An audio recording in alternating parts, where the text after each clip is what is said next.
One thing that my network and I talk about, when I say my network, I mean kind of out there in the bubble in California.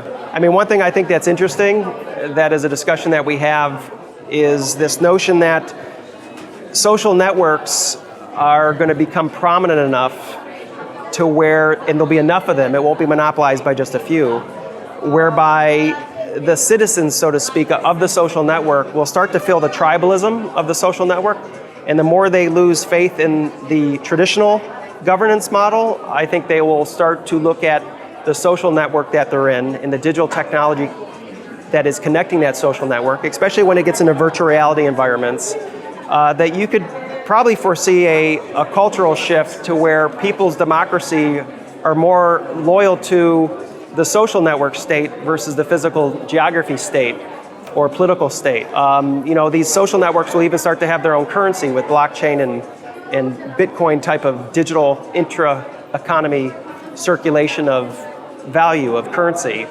And so I do think that the power of technology will connect people enough to where you start to feel like you're in your own, you're in your new tribe, and you use that as a new lobbying mechanism that encourages, the social network encourages that critical mass of voting in the outside real space of elections. I'm a little bit discouraged with the political process right now in the US. I see shifts that are occurring. I think one statistic is that today's Senate in the United States, the states that are represented in the majority only represent 18% of the actual US population. So regardless of whether I'm on the side that's represented or not represented, it's a moot point. The point is that it's not a representative democracy in that regard. And so, I think me, like other citizens, are going to start to be discouraged about our representative government and the role of representative government.